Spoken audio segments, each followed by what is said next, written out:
Hi guys, I'm live. How you guys doing? I just want to do some walk rants. I'm out on my walk, and I want to focus this rant on Eddie Van Halen. I don't go on about him that much. I think you guys may have noticed. It's kind of like he's got a special place, but I don't often talk about it, But I want to talk about it now. So let these cars go by. Sorry. Now it's easier for me to dwell on the ones that have the same birthday as me, such as Randy Rhoads was born on 12/6/56, and I'm 12/6/66, 10 years apart. And then there's Steve Vai, born 6/6/60, and I'm 12/6/66, 6 years, 6 months apart. And there's Paul Gilbert, born 11/6/66, and I'm 12/6/66, 1 month apart. But Eddie has a special place in rock history because, to me, you guys can think about this if you think this is true or not.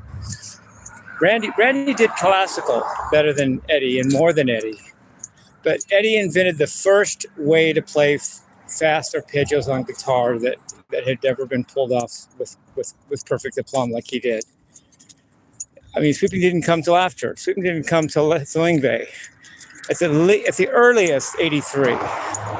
But Eddie was already tapping in 78. Actually, that's when the album came out. He was already tapping full bore.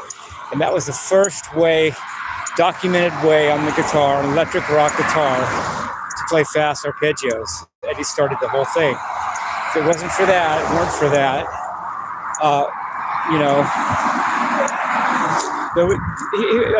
that's a very special landmark in rock history to get to say that you are that person.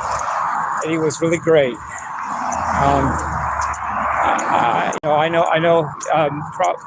Probably Hendrix was a little more influential and stood out just a little higher than him. And there's Alan Holdsworth, his idol, who played stuff that even Eddie really couldn't do. And other people took tapping further, such as Steve Vai. Steve Vai tapped more scale-wise than arpeggio-wise, but that was great too. And Steve tapped with more fingers than Eddie because he tapped with the second and third finger, whereas Eddie only tapped with the first finger for most of his stuff. But Eddie started the whole ball of wax. He moved guitar from Hendrix to everybody else.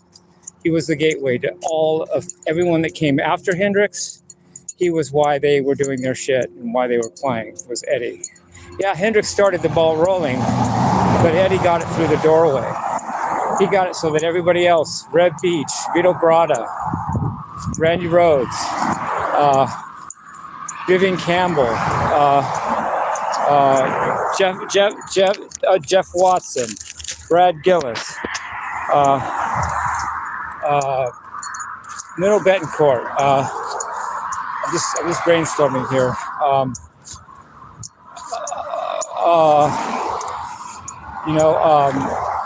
Carlos Cavazo, Adrian Vandenberg. What about KK Downing and Glenn Tipton? Everyone that shredded faster than Eddie, greater than Eddie, full bore, balls out Eddie's shred, all got started and possible because of Eddie Van Halen first. And that's a great honor and position to have. He's the Ozzy of rock guitar, if you can put it that way, in my opinion. And Ozzy just died, and I'm not over that yet, but I'm working with it. I'm working with ways to honor him and keep rock and roll alive, and I'm doing my best. And I'm having some success, so that's a good thing. I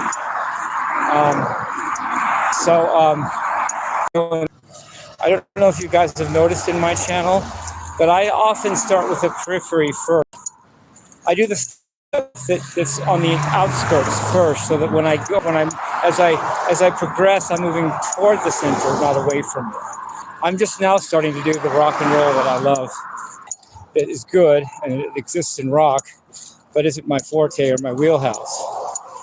But since I've talked a lot of that, covered it, done it justice is the best I can.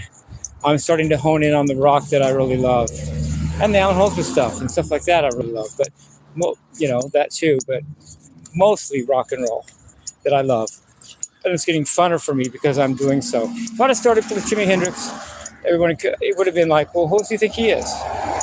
I'm not saying it's not that way now, but it's better because I've shown I have a background in music first. And I'm not just going straight to Led Zeppelin and straight to Van Halen and straight to Jimi Hendrix and straight to Randy Rhoads, etc. So I love you guys. Peace, love, and rock and roll.